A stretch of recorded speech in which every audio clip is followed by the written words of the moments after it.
ஹல்லேலூயா. கிருபை நிறைந்த இயேசுவின் நாமத்தினாலே உங்களுக்கு என் அன்பின் வாழ்த்துக்கள். சந்தோஷமாக இருக்கீங்களா? கண்களை மூடி ஆண்டவரே என்னோடு பேசுங்கப்பா. உடைய வார்த்தைகள் என் மெல்லிய சத்தம் என் காதில் தொனிக்கட்டுமே ஆண்டவரே. இது எனக்கு ஒரு கிருபை நேரமாக, அதிகமாக கிருபை மேலே ஊற்றுகிற நேரமாக ஆண்டவரே, உடைய வார்த்தைகள் என்னில் வெளிப்படுகிற நேரமாக இருக்கட்டும் என்று சொல்லி கண்களை மூடி ஜெபிப்போமா. சோர்ந்து போன நேரத்தில் எல்லாம் என்னை சூழ்ந்து கொண்ட கிருபை இது.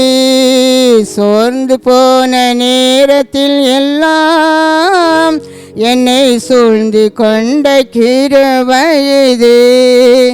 கிருபையே கிருபையே மாறாத நல்ல கிருபையே.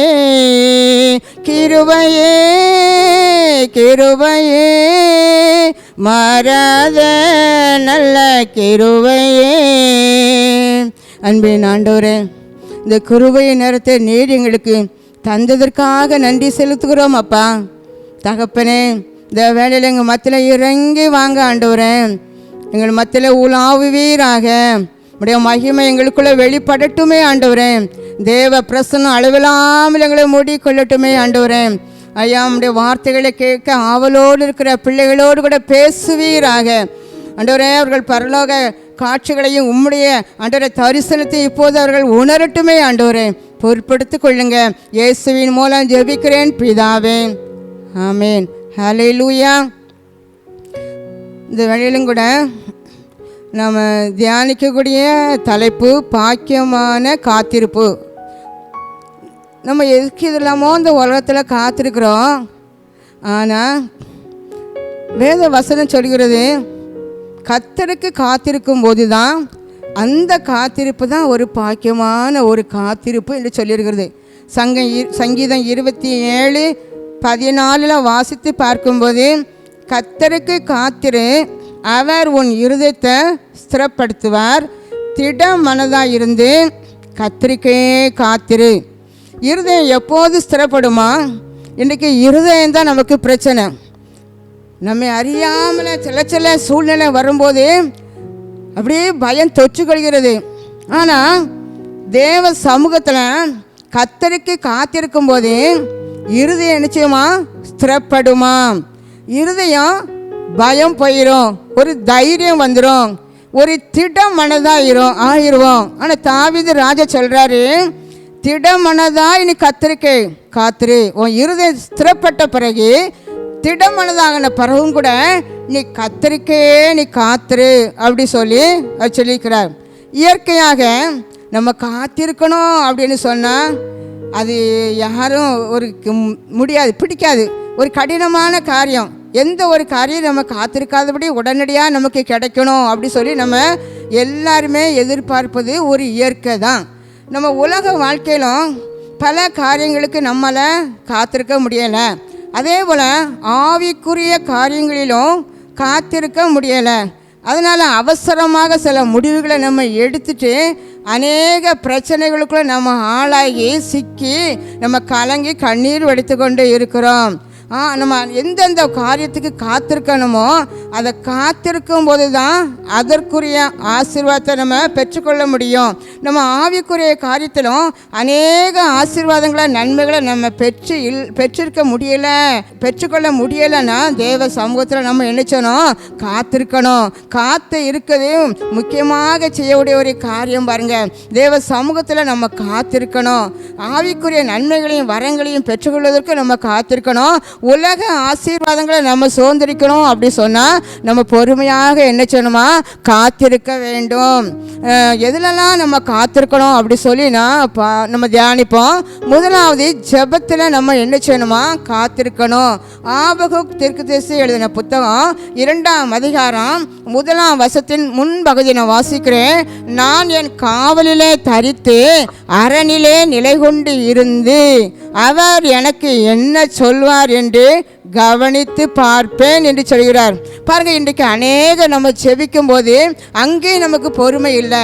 ஏதோ அவசரமாக 1-2 வார்த்தைகளை நம்ம நினச்சிதான் பேசிட்டு கடமைக்காக நான் ஜெபிச்சிட்டேன் அப்படின்ட்டு நம்ம முடிச்சிருந்தோம். ஆனால் இந்த தீர்க்கதரிசி என்ன சொல்லியிருக்காரு பாருங்க, அவர் ஜெபிச்சுட்டு அவர் எனக்கு என்ன சொல்லுவார், நான் எனக்கு என்ன பேசுவார் அதை நான் கவனித்து பார்ப்பேன்.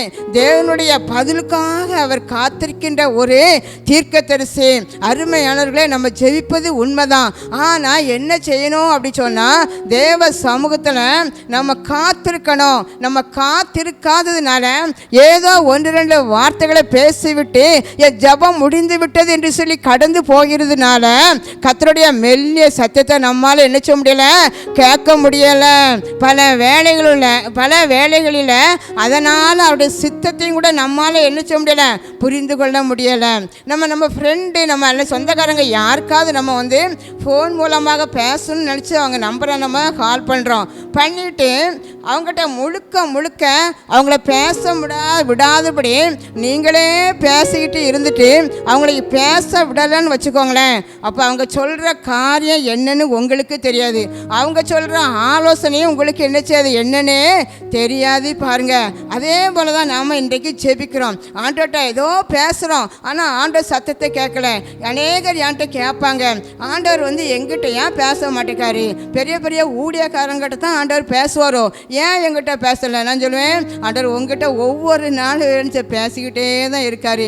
நீங்கள் ஜெபிக்கிற வேலையில் நீங்கள் ஜெபிச்சு முடிச்சுட்டு ஆண்டவரை நோக்கி பார்க்கணும், ஆண்டவரே என் கூட பேசுங்கப்பா அப்படி சொல்லி கேட்கும்போது பாடல் மூலமாக உங்கள் இருதயத்துக்குள்ளே ஒரு பாடலை கர்த்தர் உங்களை அறியாமல் பாட செய்வார். அந்த பாடல் மூலமாக பேசுவார், வசனத்தின் மூலமாக பேசுவார், ஊழியக்காரங்க மூலமாக பேசுவார், தேவனுடைய பிள்ளைகள் வார்த்தை மூலமாக உங்களோட பேசுவார். நித்தமும் தினமும் கூட பேசி கொண்டு தான் இருக்கிறார் அப்படி சொல்லுவேன். பாருங்க, இங்க தாவீது சொல்லியிருக்கிறாரு, சங்கீதம் 40:1 கர்த்தருக்காக பொறுமையுடன் காத்திருந்தேன், அவர் என்னிடமாய் சார்ந்து என் கூப்பிடுதலை கேட்டார். இன்றைக்கு அநேகர் சொல்லுகிற காரியம், நான் ஜெபிக்கிறேன், நான் உபவாசம் போட்டு ஜெபிக்கிறேன், நான் 3 வேளையும் ஜெபிக்கிறேன், ஆனால் என் ஜெபத்துக்கு பதிலே வரலையே. இங்கே தாவீது ராஜா தன்னுடைய அனுபவத்தில் அவர் சுதந்திரித்ததுனால அனுபவத்தின் மூலமாக அவர் சொல்லியிருக்காரு, கர்த்தருக்காக நான் பொறுமையுடன் நினைச்சதேன் காத்திருந்தேன், அதனால் அவர் என்னிடமாய் சார்ந்து என் கூப்பிடுதலை அவர் நினைச்சாரு, கேட்டார். ஹல்லேலூயா!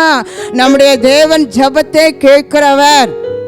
கர்த்தருடைய சமூகத்தில் நம்ம காத்திருக்கும் போது நிச்சயமாக என் தனிப்பட்ட குடும்ப வாழ்க்கையில் எனக்கு ஒரு அற்புதம் செய்வார் என்ற விசுவாசத்தோடு ஒரு பாத்திரம் காத்திருக்கணும். நம்ம சொல்லுகிற ஒவ்வொரு ஜெபமும் ஆமென்றும் ஆமேன் என்று இருக்கிறதுனால பொறுமையுடன் நம்ம என்ன செய்யணுமா, ஜெபத்தில் நம்ம காத்திருக்க வேண்டும். ஹல்லேலூயா! ஆண்டவர் அநேக அற்புதங்களை செய்திருக்கார். எனக்கு மணிக்கணக்காக ஜெபிக்க முடியலையே நினைக்கிறோம். பாருங்க, வேத புத்தகத்தை வாசிக்கும் எத்தனையோ அற்புதங்களை அவர் செய்திருக்கிறார். அந்த அற்புதத்தை எண்ணி நம்ம என்ன செய்யணுமா, நன்றி சொல்லி அவரை நம்ம என்ன செய்யணும், ஜெபிக்கணும். அது மட்டும் இல்லை, நம்ம காத்திருக்கும் போது நம்முடைய விசுவாசம் என்ன செய்யுது, அனல் கொள்ளுகிற ஒரு நேரமாக இருக்கும். தேவ அன்பினால நிரம்பி வழிகிற ஒரு நேரம். 1 சாமுவேல் 3:10 பார்க்கும்போது சின்ன சாமுவேலோடு கர்த்தர் பேசினார். சாமுவேலேன்னு கூப்பிடும்போது கர்த்தாவே சொல்லும் அடியேன் கேட்கிறேன் காத்திருந்ததுனால சின்ன பையன் இவன்கிட்ட போய் என்னத்தை பேசணும் அலட்சியமாக நினைக்கல. அந்த சாமுவேலோடு கர்த்தர் பேசினார். ஹல்லேலூயா! அதே கர்த்தர் இன்றைக்கு உங்களோடும் கூட பேச விரும்புகிறார். கர்த்தர் மோசையோட பேச விரும்பினார். அதனால விடியார் காலத்தில் நீ ஆயத்தமாகி சீனாய் மலையில் ஏறி அங்கே அந்த உச்சியில் சமூகத்தில் நில்லுன்னு சொன்னார். மோசையோடு பேசுவதற்காக. யாத்திராகமம் 34:2 அங்கே சொல்லப்பட்டிருக்கிறது. பாருங்க, ஆமென். கர்த்தர் உங்களோடு நீங்கள் எப்படி பேச விரும்புதீங்களோ அதே போல ஆண்டவர் உங்களோடு கூட கர்த்தர் நான் பேச விரும்புகிறேன் என்று சொல்லுங்க. மகனே மகளே, நான் உன்னோடு கூட பேச விரும்புகிறேன். ஆனால் நம்ம அதுக்கு நேரம் கொடுக்காதபடி நினச்சதும் கடந்து வந்துடுதோம். இன்றையிலேருந்து ஒரு தீர்மானம் எடுங்க. ஆண்டவரே, நான் ஜெபிப்பேன்ப்பா, உங்கள் பாத்தில் காத்திருப்பேன், உங்கள் மெல்லிய சத்தம் என் காதில் நீங்கள் பேச விரும்புதீங்களே, உங்கள் சத்தம் என் காதில் தொனிக்கட்டும் என்று சொல்லி ஒப்பு கொடுக்கும்போது கர்த்தர் உங்களோட பேசுவதை நீங்கள் உணர்ந்து கொள்ள முடியும். தாவீதினுடைய அனுபவம் என்னன்னா, காலையிலே நான் என்ன செய்வேன், உங்களுக்கு நேராக வந்து ஆயத்தமாகி காத்திருப்பேன். சங்கீதம் 5:3 சொல்லப்பட்டிருக்கிறது. அது மட்டும் இல்லை, நாள் முழுவதுமாக நான் நாள் முழுவதும் உங்களுக்காக காத்திருப்பேன். சங்கீதம் 25:5 சொல்லப்பட்டிருக்கிறது. நாள் முழுவதும் அப்பா, நான் நாள் முழுவதும் காத்திருப்பேன் என்று தாவீது சொல்லியிருக்கிறார் பாருங்க. ஆண்டவர் சொன்னார் ஜெபம் பண்ணுங்கள் மட்டும் சொன்னார். ஆனால் அது மட்டும் சொல்லலை, சோர்ந்து போகாமல் ஜெபம் பண்ணுங்க. லூக்கா 18:1 சொல்லப்பட்டதன்படி நீங்கள் சோர்ந்து போகாதபடி, என் ஜெபம் கேட்கல, என் ஜெபத்துக்கு ஒரு பதில் இல்லை என்று சொல்லி நீங்கள் என்ன செஞ்சிடக்கூடாது, அப்படியே நீங்கள் விட்டுடக்கூடாது. ஒரு நாளும் கர்த்தர் ஜெபத்தை கேட்காதவர் அல்ல. நிச்சயமாக உங்கள் ஜெபத்தை கேட்டு பதில் தருகிற ஒரு கர்த்தர். ஹல்லேலூயா. சோர்ந்து போகாதபடி ஜெபிங்கள் ஆண்டவர் சொன்னார் பாருங்க. நம்ம நினைப்போம் நெடுங்காலமாய் காத்திருப்பது இருதயத்தை இழைக்க பண்ணும். நீதிமொழிகள் 13:12 சொல்லப்பட்டதன்படி நான் நெடுநாளாய் காத்திருக்கனே. ஆனால் நீங்கள் காத்திருக்கும் போது உங்களுக்கு கிடைக்கிற ஒரு ஆசை, நீங்க விரும்பினது வரும்போதோ ஜீவ விருச்சம். கர்த்தருக்காக காத்திருக்கிற ஒரு நாளும் வெக்கப்பட்டே போனதில்லை. வெக்கப்பட்டு விடவே படுகிற தேவன் நம்முடைய தேவன் அல்ல. கர்த்தருக்காக நம்ம என்ன செய்யணுமா, காத்திருக்கணும். கர்த்தருக்கு காத்திருப்போர் யாரும் வெக்கப்பட்டு போவதில்லை. கர்த்தருக்கு காத்திருப்போர் யாரும் வெக்கப்பட்டு போவதில்லை. துன்பங்கள் தொல்லைகள் வியாதிகள் வந்தாலும் கர்த்தருக்கு காத்திருப்போர் வெக்கப்பட்டு போவதில்லை. மனுஷனை நம்பி காத்திருந்தா நம்ம வெக்கப்பட்டு தான் போவோம். ஆனால் அன்றைக்கு கூட ஹல்லேலூயா, கர்த்தருக்கு நீ காத்திருக்கின்றீர்களா? ஐயோ நான் வெக்கப்பட்டு போய்விடுவேனோ என்று சொல்லி நான் காத்திருப்பது வீணாய் ஒரு நாளும் வீணாய் போகாது. கர்த்தர் சொல்கிறார், நான் உன்னை நான் வெக்கப்பட்டு விடவே மாட்டேன். இது வரைக்கும் நீ கர்த்தருடைய கரத்தில் நீ காத்திருக்காவிட்டால் இன்றைக்கு ஒரு ஒப்புக்கொடு, இன்றைக்கு ஒரு தீர்மானம். ஆண்டவரே நான் காத்திருப்பேன் அப்பா, உங்கள் சத்தத்தை கேட்க காத்திருப்பேன். ஆண்டவர் சொல்கிறார், உங்கள் நஷ்டத்தெல்லாம் நான் நினைச்சுவேன் லாபமாக மாற்றுவேன், தோல்வியெல்லாம் நான் வெற்றியாக மாற்றுவேன் என்று கர்த்தர் சொல்கிறார். எந்தெந்த இடத்துல நீங்கள் பலவீனமாக இருக்கீங்களோ நான் பலமுள்ளதாக நான் மாற்றுவேன். வெக்கப்பட்ட இடத்துல உன்னை கீர்த்தி புகழ்ச்சியுமாக வைப்பேன் என்று கர்த்தர் சொல்கிறார். ஹல்லேலூயா. இரண்டாவது பாருங்க, முதலாவது ஜெபத்திலே காத்திருக்க வேண்டும். இரண்டாவது வாக்குத்தத்தம் நிறைவேற நம்ம காத்திருக்க வேண்டுமா? எபிரேயர் 6:13-14 சொல்லப்பட்டிருக்கிறது. ஆபிரகாமுக்கு தேவன் வாக்குத்தத்தம் பண்ணினார். நிச்சயமாகவே நான் உன்னை ஆசீர்வதித்து உன்னை பெருக பண்ணுவேன் அப்படி சொன்னார். ஆனால் அந்த சூழ்நிலையில் கர்த்தர் சொன்ன வாக்குத்தத்தத்துக்கும் ஆபிரகாமுடைய வாழ்க்கைக்கும் கொஞ்சம் கூட சம்மந்தமே இல்லை. நம்ம சூழ்நிலையை பார்க்கவே கூடலை. ஆபிரகாம் அங்கே சூழ்நிலையை பார்க்கல. அந்த வாக்குத்தத்தம் நிறைவேற பொறுமையுடன் காத்திருந்து வாக்குத்தத்தம் பண்ணப்பட்டதை பெற்றுக்கொண்டார் பார்க்குறோம். ஹல்லேலூயா. ஆமென். வாக்குத்தத்தம் பண்ணின உடனே அவருக்கு என்ன செய்யலை, காரியம் அங்கே முடியலை. சொன்னதை கர்த்தர் கொடுக்கலை. ஈசாக்குக்காக ஏறக்குறைய 25 வருஷம் அவர் என்னச்சாரா, அவர் காத்திருந்தார், சோர்ந்து போகவில்லை. ஹல்லேலூயா. நோவா ஜலப்பிரளயம் கெட்டதற்கு 100 ஆண்டுக்கு மேலாக காத்திருந்தார். ஜனங்களுக்கு பிரசங்கம் பண்ணினார், ஜலத்தை பேழையை உண்டு பண்ணினார். ஏற்ற காலம் வந்தது, ஜலத்தில் அழியாதபடி குடும்பமாக காத்துக்கொண்டார். ஹல்லேலூயா. பாலும் தேனும் ஓடுகிற கானான சுதந்திரிக்கிறதுக்கு இஸ்ரவேல் ஜனங்கள் 40 ஆண்டுகள் பொறுமையுடன் காத்திருந்தாங்க. ஹல்லேலூயா. அவசரப்பட்டவர்கள்லாம் அழிந்து போனதாக நம்ம வேதத்தில் வாசிக்கிறோம். ஆனால் யோசுவாவும் காலேபும் பொறுமையுடன் காத்திருந்தபடியினால அந்த பாலும் தேனும் ஓடுகிற கானானை சோதித்து கொண்டார்கள். ஹல்லேலூயா. ஆண்டவர் சீஷர்களுக்கு வாக்கு கொடுத்தாரு. ஆமென். அப்போஸ்தலர் 1:5 என்ன செய்வீங்க, பரிசுத்த ஆவியை உங்களுக்கு நான் அனுப்புவேன் அப்படி சொன்னார் பாருங்க. அந்த வார்த்தையை விசுவாசித்து எல்லா அந்த சீஷர்களும் மேல் வீட்டறையில் காத்திருந்தாங்க. ஒரு நாள் கர்த்தர் நினைச்சார், அவர்களை பரிசுத்த ஆவியினால நிரப்பினார் என்று பார்க்கிறோம். அருமையானவர்களே, நீங்களும் கூட எனக்கு தந்த வாக்குத்தத்தம் நிறைவேறலையே என்று சொல்லி கலங்கி நின்று கொண்டு இருக்கின்றீர்களா? என் வாக்குத்தத்தத்தை இப்போ சொல்லது கூட விட்டுட்டேன். எனக்கு தந்த வாக்குத்தத்தம் 1 வருடமாச்சு, 2 வருடமாச்சு. ஹல்லேலூயா. சோர்ந்து போக வேண்டாம். வாக்குத்தத்தம் நிறைவேற இங்கே காத்திருக்க வேண்டும் என்று கர்த்தர் சொல்கிறார். ஹல்லேலூயா. என் வார்த்தையினால் சொன்னதை என் கரங்களினால் உன்னை நான் நினைச்சுவேன், நிறைவேற்றுவேன் என்று உங்களுக்கு வாக்கு கொடுக்கிறார். கரம் தட்டி நன்றி சொல்வீங்களா? ஹல்லேலூயா. வார்த்தையினால் நீர் சொன்னதெல்லாம் கரங்களினால் இன்றி நிறைவேற்றினீர். நன்றி சொல்வோம். உயிருள்ளவரை ஒன்றும் குறையாமல் காத்திடும் நல்லவரே. நீங்கள் சொல்ல போகிறீங்க. எனக்கு வாயினால் சொந்த வார்த்தையை கரங்கள்னால் நிறைவேற்றி விட்டார். ஹல்லேலூயா. மூன்றாவதாக பார்க்கும்போது பாருங்கள், எதற்கு காத்திருக்க வேண்டுமா? புது பலனுக்காக, வல்லமைக்காக காத்திருக்க வேண்டுமா? ஹல்லேலூயா. ஏசாயா 40:31 பார்க்கும்போது, கர்த்தருக்கு காத்திருக்கிறவர்களோ புது பலன் அடைந்து கழுகுகளை போல சட்டைகளை அடித்து எழும்புவார்கள். நம்ம ஆவிக்குரிய வாழ்க்கையில் ஒவ்வொரு தேவனுடைய பிள்ளைகளுக்கும் உன்னத ஒரு பலன் தேவை. வானம் மண்டலத்தில் உள்ள பொல்லாத ஆவிகளோடு நித்தம் நமக்கு போராட்டம் உண்டு. அதன் இடத்திலிருந்து நம்ம ஜெயம் உள்ள வாழ்க்கை வாழ, வெற்றி உள்ள வாழ்க்கை வாழ்வதற்காக அந்த ஆவிக்குரிய வாழ்க்கையில் ஒரு உன்னத பலன் நமக்கு தேவை. அந்த உன்னத பலனை நம்ம எப்போ பெற்றுக்கொள்ள முடியும் அப்படின்னு சொன்னால், தேவ சமூகத்தில் நம்ம காத்திருக்க வேண்டும். தேவ சமூகத்தில் காத்திருக்கும் போது அந்த புது பலனை தருவேன் என்று கர்த்தர் வாக்குரைக்கிறார். அந்த புது பலனை குறித்து வேதம் என்ன சொல்லுகிறது அப்படின்னா, கழுகை போல புது பலன். கழுகை ஒப்பிட்டு சொல்லப்பட்டிருக்கிறது. கழுகை போல.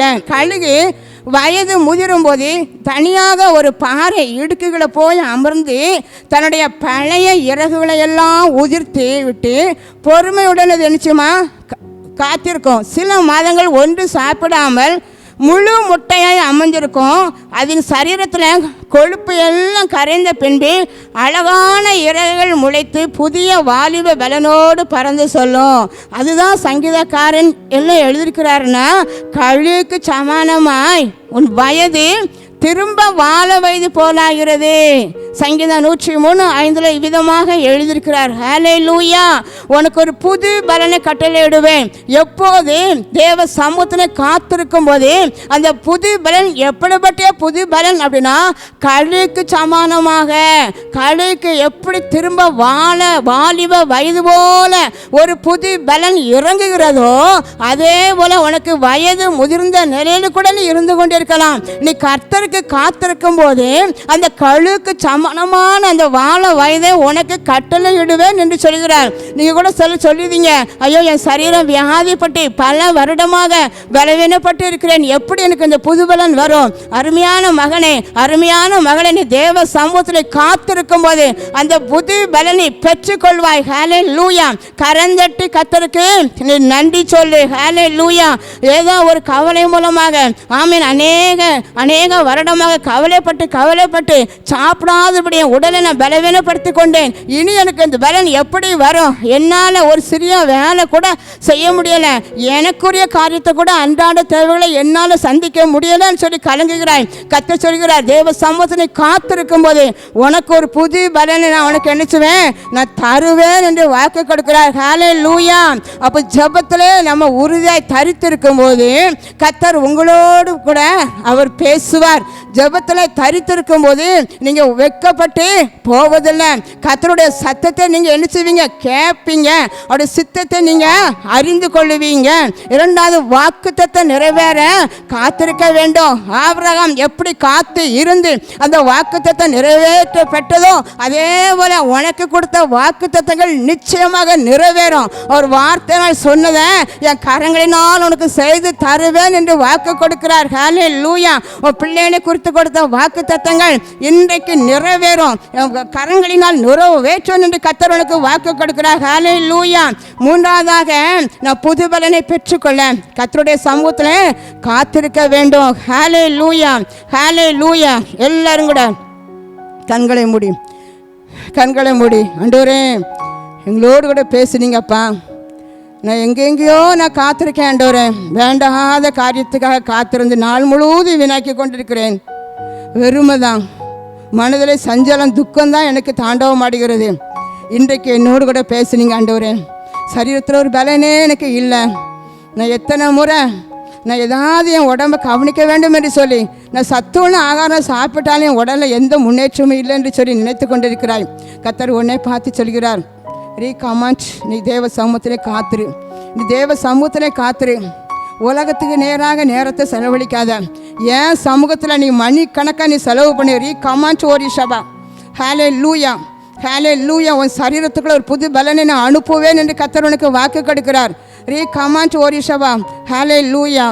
பலத்தின் மேலே மாபலனே புதுபலனா பெற்றிட சால்வைதனை எலிசா அடைந்தாற் போல் சோர்வின்றி பலன் என்று நாடுவோம். இரட்டிப்பான நன்மைகள் தந்திட இயேசு வாக்களித்தாரே.